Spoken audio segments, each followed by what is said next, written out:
Halo sahabat semua, berjumpa kembali ya dengan saya Mas Nuk. Di video ini saya akan membahas tentang mekanisme daripada telepati ya, atau mengirim pesan jarak jauh, teman-teman.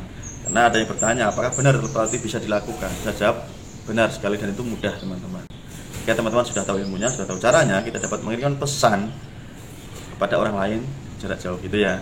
Tapi sebelum melanjutkan menonton videonya bagaimana mekanisme atau cara kerja telepati, silahkan subscribe yang belum subscribe dan tekan loncengnya ya, agar seperti biasa ketika saya upload video terbaru teman-teman selalu tahu ya, atau mendapat pemberitahuan. Dan yang sudah subscribe saya ucapkan banyak terima kasih.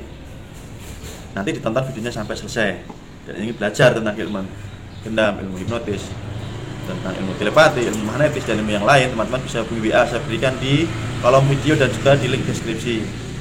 Dan teman-teman yang lain saya lihat juga masih belum paham cara melihat channel YouTube, sehingga mereka berpikir ketika melihat satu video ini mereka beranggapan bahwa hanya satu video yang saya upload. Tidak, teman-teman, silahkan buka channel saya dan ada ratusan video di sana, silahkan dibuka gitu ya. Baik, sesaat lagi saya akan memberikan hal kepada teman, itu cara kerja atau mekanisme daripada telepati. Terima kasih, selamat menonton sampai selesai.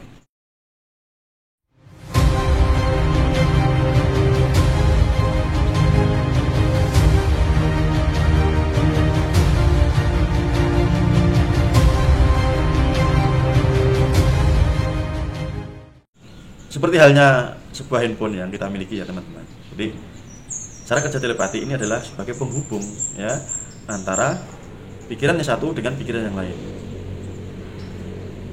Kenapa bisa terjadi terhubung teman-teman? Karena ketahuilah bahwa pikiran manusia itu mengeluarkan yang namanya vibrasi atau getaran dalam frekuensi tertentu gitu ya. Tentu teman-teman tidak asing dengan yang namanya handphone ya. Coba saya buka ya, sebagai contoh saja nih. Misalkan begini teman-teman, ini ada handphone ya, handphone. Jadi handphone ini, kenapa zaman sekarang ini bisa menghubungkan antara orang lain dengan kita dengan banyak orang di luar sana, walaupun jaraknya jauh sekali teman-teman. Oke, satu, karena ada yang namanya frekuensi di sini teman-teman, ada getaran di sini, ya. Bahkan di zaman sekarang ini bisa langsung melihat secara live, gitu kan? Kita video callan gitu, bisa langsung melihat live orang di sana, real time, gitu. Jadi tidak usah saya panjang lebar membahas kenapa handphone seperti itu. Teman-teman sudah mempunyai handphone lah yang melihat ini, karena saya yakin yang melihat video ini pasti pakai handphone. Yang kedua, cukup dipahami saja bahwa handphone ini hasil karya manusia, bukan dari langit jatuh, itu bukan kan. Tetapi handphone ini hasil karya manusia yang dari buah pikiran. Paham? Bisa menciptakan banyak hal termasuk handphone untuk alat komunikasi jarak jauh. Sumbernya tadi dari mana? Adalah dari pikiran kita kan, dari manusia untuk menciptakan handphone. Artinya sumbernya pasti lebih besar daripada yang diciptakan. Ibaratkan ini sumbernya pikiran kita. Ini adalah air yang ditimba, gitu ya. Sangat kecil, sumur bisa ditimba berkali-kali, gitu kan? Paham? Ini analogi yang paling mudah dicerna. Gitu.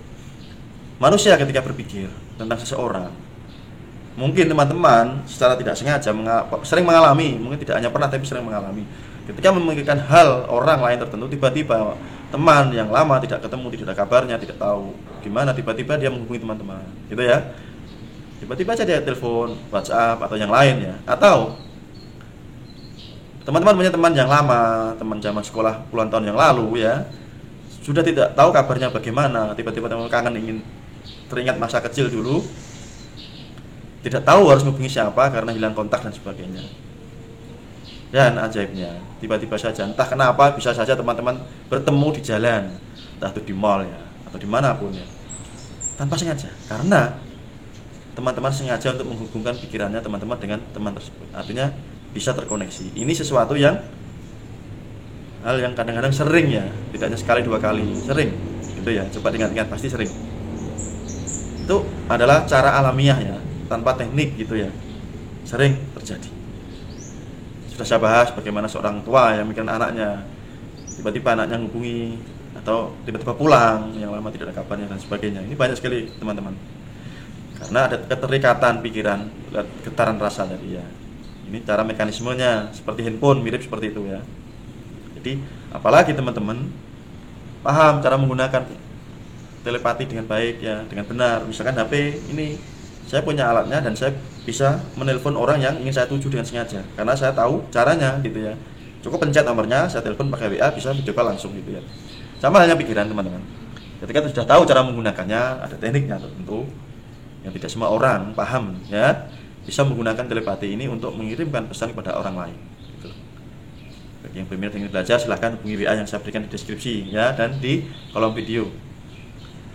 Semoga bermanfaat dan ini bisa diterima oleh nalar teman-teman, bahwa namanya telepati ini sesuatu yang masuk akal, sesuatu yang rasional gitu ya. Sampai bertemu di video berikutnya. Salam dari saya Mas Nuk, Roh Raja Wali, dari channel Pondok Hipnotis Indonesia. Terima kasih. Assalamualaikum warahmatullahi wabarakatuh. See you. Dadah.